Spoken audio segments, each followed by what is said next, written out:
इस वक्त तक की जो अपडेट्स हैं मैं आपके साथ शेयर कर देता हूं। सारी रात गुजर गई और रात भर एहतजाज होता रहा। इस वक्त इस्लामाबाद में रेड जोन में 3 जगहों पे एहतजाज हो रहा है, जिसकी वजह से बेचैनी है। देखें, रेड जोन में एहतजाज होता है तो उसका इम्पैक्ट आता है, ऐसा नहीं है कि नहीं आता, लेकिन जिस नौयत का एहतजाज होना चाहिए था उस नौयत का एहतजाज नहीं हो पाया। पुलिस वालों ने जो है वो पाकिस्तान तहरीक इंसाफ को या अपोजिशन को उस तरीके से एहतजाज करने नहीं दिया, इन्हें इकट्ठा भी नहीं होने दिया। अब ये चाहते थे कि धरना दें जिसमें बड़ी तादाद में लोग इकट्ठे हो, लेकिन मुमकिन हो नहीं पाया।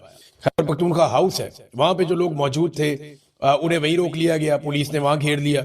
वजीर आला को भी वहां से नहीं निकलने दिया गया, वो लोग वहीं धरना देकर बैठ गए। फिर इसी तरह जो पार्लियामेंट लॉजेस के अंदर लोग थे वो अंदर धरना देकर बैठ गए, वहां पे उन्होंने दरवाजे पे इस तरफ उन्होंने धरना दे दिया, और जो पार्लियामेंट हाउस के अंदर लोग मौजूद थे उन्होंने वहां धरना दे दिया। तो ये 3 जगहों के ऊपर इस्लामाबाद में एक्टिविटी रिपोर्ट हुई है। तो इसकी वजह से कुछ बेचैनी तो पैदा होती है, लेकिन कोई इतना बड़ा नॉट अ बिग डील, यानी वो आप कहें कि बहुत बड़ा कोई काम हो गया तो वो अभी तक नहीं हुआ यहाँ इस्लामाबाद में। लेकिन ये है कि एहतजाज इस वक्त चल रहा है। इक्का दुक्का गिरफ्तारियां भी रिपोर्ट हुई हैं, लेकिन कोई कंफर्मेशन इस हवाले से अभी तक कोई बड़ी कंफर्मेशन नहीं आ रही। जो बड़ा एक एहतजाज हो रहा है वो सवाबी इंटरचेंज पे हो रहा है, और ये मुराद सईद की कॉल थी। मुराद सईद ने कहा था, और ये सूबाई हुकूमत को मुराद सईद ने कहा था कि वहां इकट्ठे हो जाएं और सवाबी इंटरचेंज के ऊपर एहतजाज करें। वहां पे लाखों लोगों को इकट्ठा करना चाहिए था, और वहां से फिर कॉल दें कि जनाब हम आ रहे हैं, इमरान खान के साथ जुल्म और ज्यादती बंद की जाए। एक कौम इमरान खान को अपना लीडर समझती है, और इमरान खान के लिए लोग किसी भी लेवल तक जाते हैं। लिहाजा जब इतना सीरियस इशू है तो उतना सीरियस रद्देमल आना चाहिए था, बहुत सारे लोगों का ये कहना है। अब इस वक्त जब मैं आपसे बात कर रहा हूं तो अब तक एहतजाज की सूरत क्या है और आज के दिन में क्या होने जा रहा है। ये जो आज का दिन है ये बड़ा इंपॉर्टेंट होगा, ये फैसला कुन दिनों में से एक दिन होगा आज। इसमें सवाबी इंटरचेंज मुकम्मल तौर पे बंद है, चंद हजार लोग वहां पे मौजूद हैं, और जो रिपोर्ट कर रहा है सोशल मीडिया, क्योंकि पाकिस्तान का मीडिया तो इसको रिपोर्ट ही नहीं कर रहा, सोशल मीडिया के बकौल सवाबी इंटरचेंज पे लोगों की तादाद बढ़ती जाएगी और मुख्तलिफ इलाकों से लोग सवाबी इंटरचेंज की तरफ आ रहे हैं। खैबर पख्तूनख्वा की पहले बात कर लेते हैं। वहां पे मजीद इलाकों में भी बंदिश हो रही है। चकदरा है, वहां पे एक जो मोटरवे का इंटरचेंज है, वहां पे लोग आकर बैठ गए, उन्होंने वो बंद कर दिया। हवेलियां का इलाका है इधर एबटाबाद वाली साइड पे, वहां पे लोगों ने बंदिश की है, और आज के दिन में एक बड़ा एहतजाज वहां पे मुतवक्के है कि लोग वहां पे मेन शाहराह बंद कर देंगे। डीआई खान के अंदर जो है वो बड़ा एहतजाज हुआ, लाठीचार्ज भी हुआ। इक्का दुक्का जगह पे खैबर पख्तूनख्वा में पुलिस वालों ने पाकिस्तान तहरीक इंसाफ के कारकुनों को मारा भी, और उन्होंने सड़कें बंद करने से मना किया। अब ये जो डेरा इस्माइल खान है, यहाँ पे सी पैक रोड बंद करने का पाकिस्तान तहरीक इंसाफ के कारकुनों ने कहा कि हम ये भी बंद कर देंगे आज, और आज यहाँ पे एहतजाज किया जाएगा। यानी चाहे जीटी रोड है, चाहे मोटरवे है, चाहे दीगर बड़ी शाहराहें, उन्हें खैबर पख्तूनख्वा के जो अवाम है वो बंद करने का इरादा रखते हैं, और अब वो उसे बंद करने की तरफ जा रहे हैं। एक तो ये खैबर पख्तूनख्वा की सिचुएशन है। पंजाब में इक्का दुक्का वाकयात अभी तक बंदिश के सामने आए। इनमें भक्कर रोड के ऊपर जो सबसे इंपॉर्टेंट वाकया है वो है, वहां बंदिश की गई। माल रोड के ऊपर वकला ने एहतजाज किया, लेकिन फिर उनका एहतजाज चंद घंटों के बाद खत्म हो गया। और आज पंजाब में एक बड़ी कॉल दी गई है, और ये कहा गया है कि माल रोड समेत जो इंपॉर्टेंट जगह हैं उनकी बंदिश की जाएगी। ना सिर्फ लाहौर में बल्कि पूरे पंजाब के अंदर एहतजाज होंगे। अब देखना यह है कि पंजाब के शहरी किस किस्म का रिस्पॉन्ड करते हैं। आज का दिन बहुत इंपॉर्टेंट है। मैं पंजाब इसलिए कह रहा हूं कि पंजाब में ये कैपेसिटी है। मैं जानता हूं, मैं पंजाब में रहता हूं, पंजाबियों को बहुत अच्छी तरह जानता हूं। इमरान खान साहब का सबसे तगड़ा और बड़ा गढ़ जो है वो पंजाब है, इसीलिए पंजाब को सबसे ज्यादा मारा गया है। पंजाब में चादर और चार दीवारी का तकद्दुस सबसे ज्यादा पामाल किया गया है। मिडिल क्लास को सबसे ज्यादा नुकसान पंजाब में पहुंचाया गया है। सबसे ज्यादा गिरफ्तारियां पाकिस्तान की मिलिट्री एस्टेब्लिशमेंट ने और जबरी तौर पे गुमशुदगियां पंजाब के अंदर की हैं। जुल्म और बर्बरियत के सबसे ज्यादा मामला पंजाब के अंदर हुए हैं। तो पंजाब पाकिस्तान तहरीक इंसाफ का, इमरान खान साहब का एक बड़ा जबरदस्त किस्म का गढ़ है। अगर पंजाब निकल आया तो सूरत हाल उलट जाएगी, और इस वक्त जो है वो फैसला पंजाब ने करना है। देखिए, पश्तूनों ने ये बोझ बड़े लंबे अरसे तक उठाया, वो लगातार इस लड़ाई को लड़ रहे हैं। तो लोगों को जो है वो कुमक भी चाहिए होती है, ताजा कुमक चाहिए होती है। अब अगर पंजाब से लोग निकलते हैं और वो निकल के लड़ते हैं और मुकाबला करते हैं पुरअमन तरीके से, सड़कों की बंदिश करते हैं, अपना एहतजाज रिकॉर्ड करवाते हैं, तो ये प्रेशर बढ़ता जाएगा।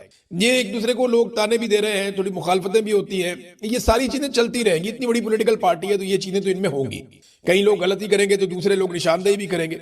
लेकिन अचकदई साहब ने वो सोशल मीडिया भी तनकीद कर दी, कंबल में बैठ के जो पोस्ट करने वाले। अच्छा दई साहब, आपने तो इलेक्शन पता नहीं कैसे जीता है। ये पाकिस्तान तहरीक इंसाफ सारा इलेक्शन इन्हीं सोशल मीडिया वॉरियर्स की वजह से जीती है।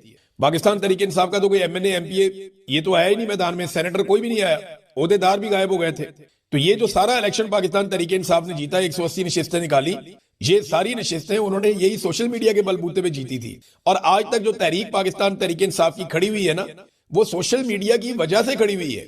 और जो कुछ आप आज एक मकबूलियत आपको मिल गई है, या आप जो मामला उठा रहे हैं, आपको तो नेशनल मीडिया दिखाई नहीं रहा। आप भी आज जहां पे पहुंचे हैं, सोशल मीडिया की वजह से पहुंचे हैं। तो जहां इतनी सारी सोशल मीडिया से आपको सपोर्ट मिलती है, अगर किसी में कोई शिकवा होता है तो आप बड़े आदमी हैं, बर्दाश्त कर दिया करें। क्योंकि सोशल मीडिया इमरान खान के मामले में बड़ा हसास है। वो फिर किसी का भी लिहाज नहीं करते, चाहे वो अचकज़ई हो, चाहे वो कोई और हो, चाहे वो वजीर आला हो। बड़े बड़े इमरान खान साहब के करीबी साथी वो भी इसके नरगे में आए। तो इमरान खान के साथ सोशल मीडिया की अपनी एक वाबस्तगी है। अच्छा, सबसे ज्यादा जो एस्टेब्लिशमेंट को मुसीबत है ना, वो भी सोशल मीडिया से ही है। आप लोगों को एस्टेब्लिशमेंट की खाते में नहीं गिनती।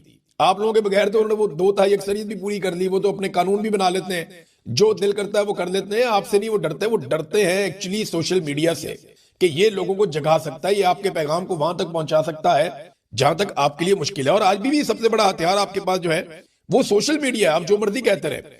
अब देखना यह है कि जो असल बात है, एक तो पंजाब के निकलने का बड़ा अहम मामला, कि पंजाब निकल पाता है या नहीं निकल पाता। पंजाब अगर निकल आता है ना, देखें, इसमें अगर आपने बंदिश करनी है तो जरूरी नहीं है कि आपने कोई लाखों की तादाद में निकलना है। आपने चंद 100 लोग निकलते हैं, एक जगह बंद करते हैं, पुलिस आती है, वहां से जाते हैं दूसरी जगह बंद करते हैं। यही बांग्लादेश में हुआ था। आप इतना थका देते हैं इदारों को, पुलिस को, वो हाथ जोड़ के बैठ जाते, भाई हमसे नहीं होता।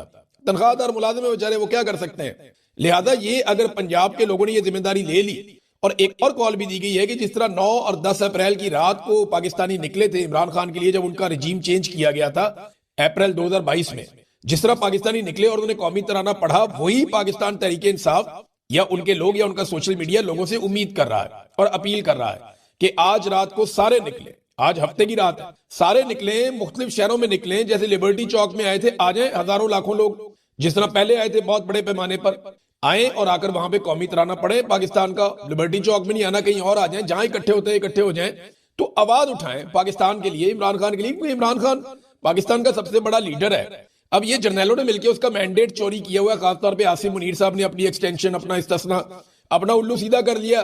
कौम का सबसे बड़ा लीडर जो है उसकी बिनाई छीन ली। तो ये कौम को ही निकल के जवाब लेना पड़ेगा, खुद से तो कोई जवाब देगा नहीं। हमने ये दावा किया कि पाकिस्तान के मौजूदा आर्मी चीफ और फील्ड मार्शल सैयद आसिम मुनीर साहब, ये जब DGISI थे और इनको इनके ओहदे से बरतरफ किया जा रहा था, उस वक्त इन्होंने कोशिश की कि उस वक्त के वजीर आज़म इमरान खान साहब को इन्फ्लुएंस किया जा सके अपने ओहदे को बचाने के लिए। तो इन्होंने मुलाकात करने की कोशिश की बुशरा बीबी से, और बुशरा बीबी से मुलाकात के लिए जो चैनल इस्तेमाल किया, जिसके बारे में इमरान खान साहब ने बताया, वो चैनल जुल्फी बुखारी साहब थे। कि जुल्फी बुखारी साहब को राब्ता किया और राब्ता करके कहा, जी मुलाकात करवा दें बुशरा बीबी से मेरी, और बुशरा बीबी ने वो मुलाकात करने से इनकार कर दिया। और इमरान खान साहब अब ये कहते हैं कि यही वजह है कि आसिम मुनीर, बुशरा बीबी अपना गुस्सा उतार रहे हैं या उन्हें निशाना बना रहे हैं। अब ये जो मामला था, ये तो इमरान खान साहब ने कहा था, तो मैंने जुल्फी बुखारी साहब से राब्ता किया और कोशिश की कि उनसे पता करूं। तो मेरा उनसे राब्ता हो गया, क्योंकि जुल्फी बुखारी साहब अमेरिका में मौजूद हैं और वहां वो एक बड़ी इंपॉर्टेंट हेयरिंग है जो वहां पे हुई अमेरिका में। और उसकी तफसीलात मैं आपको बाद में बताता हूं। ये Tom Lantos human right commission है अमेरिका में, कांग्रेस में, और ये बहुत इंपॉर्टेंट कमीशन है। इसी कमीशन में जब हेयरिंग हुई थी अहमद नूरानी के भाइयों के हवाले से, तो फौरी तौर पे अहमद नूरानी के भाइयों को ISI ने रिलीज कर दिया था। और बाद में यह कहानी बनाई गई थी कि कच्चे के डाकू इन्हें उठाकर ले गए थे और उसके बाद वो वहां से फरार होकर आ गए, या पुलिस वहां पे चली गई, या कुछ इस तरह बाजियाब हो गए। तो ये कहानी थी। अच्छा जी, अब ये इसमें जुल्फी बुखारी साहब ने बिल्कुल कंफर्म किया जी, और इन्होंने कहा कि तब हमारे राब्ते हुआ करते थे आसिम मुनीर साहब से, ये DGISI थे, हुकूमत के साथ ये राब्ता कर सकते थे। और DGISI ने उस वक्त बुशरा बीबी से मिलने की ख्वाहिश का इजहार किया था, लेकिन बुशरा बीबी ने मिलने से इनकार कर दिया था। यह बुशरा बीबी उस वक्त नहीं मिली थी, उस वक्त के DGISI जब इनको ओहदे से बरतरफ किया जा रहा था आसिम मुनीर साहब से। अब कुछ लोग ये कह रहे हैं कि एक्चुअली आसिम मुनीर साहब मिलना चाहते थे बुशरा बीबी को करप्शन के मामलात में, कोई इंक्वायरी कर रहे थे वो। तो एक तो DGISI ने करप्शन में क्या इंक्वायरी कर दी, उनका तो ताल्लुक ही कोई नहीं है इन चीजों से। और दूसरा, क्या वो ये चाह रहे थे कि वो जाएं और जाके बुशरा बीबी से तहकीकात करें खातून अव्वल से? तो ये कोई बातें ना, कोई सेंस नहीं बनती। अच्छा, बहुत सारे लोग ये कहानी सुनाते हैं और बार बार ये कहते हैं कि हाफिज सैयद आसिम मुनीर साहब जब DGISI थे तो जनाब ने कोई करप्शन पकड़ ली थी बुशरा बीबी की, फराह खान की और उस्मान बुजदार की, और इन्होंने कहा था कि जी ये लोग करप्शन कर रहे हैं, तो इस गुस्से में इमरान खान ने इन्हें ओहदे से हटा दिया था। ये अब जो कहानी मार्केट में फ्लोट की गई आज से 2-2.5 साल पहले, वो ये है। हालांकि इससे पहले किसी को इस कहानी का पता भी नहीं था, कोई अलिफ बे भी नहीं थी इस कहानी की, लेकिन अचानक से ये कहानी मार्केट में फ्लोट की गई कि ये जनाब हुआ था। देखिए, अब वही आसिम मुनीर साहब मुल्क के स्याह और सफेद के मालिक बने हुए हैं। अब वो फील्ड मार्शल भी हैं, आर्मी चीफ भी हैं, और ये हुकूमत भी उनके कदमों में बैठी हुई है। तो जो चाहे वो करें। कल वो अहमद वली खान ने ठीक बात की ना कि मौजें तो सारी जो हैं वो इधर हैं और इनको तो कोई छेड़ नहीं सकता। तो ताकत तो सारी जनाब, ताकत का जो मंबा है वो तो आर्मी चीफ हाउस है, इस वक्त उनके पास है ताकत GHQ में। और मामला ये है कि अब सारी ताकत आपके पास है तो पकड़े उस्मान बुज़दार को, पकड़े फराह खान को और केस बनाए बुशरा बीबी पे उस करप्शन का जिसको पकड़ा था आसिम मुनीर साहब ने, और उनके पास कोई फाइल थी। क्या आज तक वो फाइल सामने आई? नहीं। क्या आज तक उस फाइल के कोई इल्जाम प्रैक्टिकली सामने आए? नहीं। इल्जाम क्या था कि ये लोग कोई अफसरान की ट्रांसफर पोस्टिंग करते हैं जिसमें ये अफसरान की ट्रांसफर पोस्टिंग के लिए पैसा वसूल करते हैं। भाई, वो जो पैसा वसूल किया, रिश्वत लेना और देना दोनों जुर्म है। तो वो जो अफसरान रिश्वत देकर अपनी ट्रांसफरें ले रहे थे या अपनी पोस्टिंग्स करवा रहे थे, वो अफसरान किधर है? उनमें से कितने गिरफ्तार किए आसिम मुनीर साहब ने आर्मी चीफ बनने के बाद? 1, 2, 10, 20? कोई भी, एक भी नहीं। उस्मान बुज़दार कहां पे है? वो गर्मियां आजकल तो वो आम ठंडे करके खा रहे हैं वहां पे दरिया में या स्विमिंग पूल में। तो उस्मान बुज़दार साहब को पकड़ लेते, उनसे पूछते कि आपने ये करप्शन क्यों की है। फराह खान के खिलाफ कौन सी कोई संजीदा एफर्ट हो रही है? कोई भी नहीं। चले, बुशरा बीबी तो जेल में है ना, तो बुशरा बीबी के ऊपर ही केस बना देते कि जनाब ये खातून ने ये पैसा वसूल किया, इस मद में वसूल किया, इस अफसर ने ये पैसा दिया और फलां फलां ट्रांसफर और पोस्टिंग हुई। अगर एक फाइल आसिम मुनीर साहब के पास थी तो वो फाइल आज कहां पे है? ये सारी ऐसा लगता है कि कहानी है। अगर ये सच होता तो आज ये चीजें हमारे सामने होती।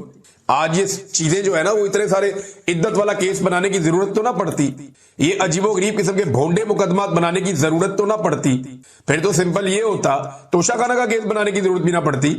तोशा खाना में तो जितने भी पाकिस्तान के बड़े बड़े ओहदेदार हैं, चाहे वो जर्नैल हैं, चाहे वो सियासतदान हैं, चाहे वो माजी के वज़ीर आज़म हैं, चाहे वो मौजूदा, उस सबके घरों में सामान गया हुआ तोशा खाना का। ये कोई अनोखी खातून अव्वल तो नहीं थी कि इसके घर में क्यों चला गया, सबके घरों में जाता रहा, या तो सारों को पकड़ के अंदर कर दो।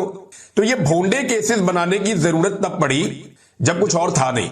अगर तो आसिम मुनीर साहब के पास कुछ होता तो वो उसकी बुनियाद के ऊपर आज केसेस बनाते, अगर वो सॉलिड होता। मैंने आपको पहले भी वो माजी में बात बता दी हुई है कि जनरल बाजवा इमरान खान साहब के पास गए थे कि आसिम मुनीर साहब के साथ फलां प्रॉब्लम जुड़ी हुई है, तो हमें DG ISI तब्दील करना है। तो जनरल बाजवा की ख्वाहिश पे इमरान खान साहब ने DG ISI तब्दील किया और जनरल बाजवा ने ऑप्शन देने थे कि जनाब इसको लगा दो। तो आपको तो पता है कि फैज हमीद साहब उस वक्त जनरल बाजवा को भी पसंद थे, इमरान खान साहब को भी पसंद थे, तो वो आकर लग गए DG ISI। ये बात बिल्कुल ठीक है कि जनरल फैज का किरदार बड़ा घटिया रहा है, बड़ी घटिया हरकतें उस आदमी ने की है पाकिस्तान की सियासत में। और मेरी ये ख्वाहिश है कि जनरल फैज को किसी भी करप्शन के ऊपर सजा ना दी जाए, उसको सियासत में मुदाखलत पे निशाने इबरत बनाया जाए अगर बनाना है तो। करप्शन तो जनाब करते रहते हैं लोग, बेशुमार लोग पाकिस्तान में करप्शन करते हैं, ये आइंदा भी करते रहेंगे। असल सजा देनी चाहिए इन जर्नैलों को कि इन्होंने सियासत के अंदर मुदाखलत की है, निशाने इबरत बनना चाहिए जनरल फैज हमीद को भी। और आज भी जो सियासत कर रहे हैं, मैं उम्मीद करता हूं कल ये सारे भी निशाने इबरत बनेंगे और जरूर बनेंगे, और ये कौम ये होता हुआ देखेगी, आज नहीं तो कल ये होगा। नाज़रीन, ये जुल्फी बुखारी साहब ने तस्दीक कर दी कि जनाब बुशरा बीबी से मिलना चाह रहे थे, तो खबर की तस्दीक तो होगी जो इमरान खान साहब ने जेल से कही। लेकिन इमरान खान साहब ने यह बात करने में बड़ी देर लगा दी, उन्हें भी ये बात बहुत पहले करनी चाहिए थी। यानी उन्हें ये बात बता देनी चाहिए थी कि जनाब क्या वजह क्या है, आसिम मुनीर साहब को क्यों गुस्सा है उनकी अहलिया पे, तो ये बात वो पहले करते। अच्छा जी, जुल्फी बुखारी साहब की जो हेयरिंग हुई है अमेरिकन कांग्रेस में, टॉम लैंटस ह्यूमन राइट्स कमीशन, ये बड़ा इंपॉर्टेंट है। इस हेयरिंग को रुकवाने की भी कोशिश की गई और पाकिस्तान से कोशिश की गई, और ये कोशिश पाकिस्तान तहरीक इंसाफ के अंदर से की गई। हत्ता कि यह भी कहा गया कि जुल्फी बुखारी को रोका जाए, कुछ और लोग हैं जिन्हें मौका दिया जाए, ये भी हुआ। और कुछ ऐसे लोग जो वहां जाकर बोलना चाहते थे, जो खुद विक्टिम है, जिनके साथ बड़ी ज्यादतियां हुई हैं, उन लोगों को बाकायदा पहले इनवाइट किया गया था कि आप लोग भी वहां पे आएंगे और आकर आप कांग्रेस के अंदर बताएंगे कि आपके साथ क्या जुल्म और जबर हुआ है।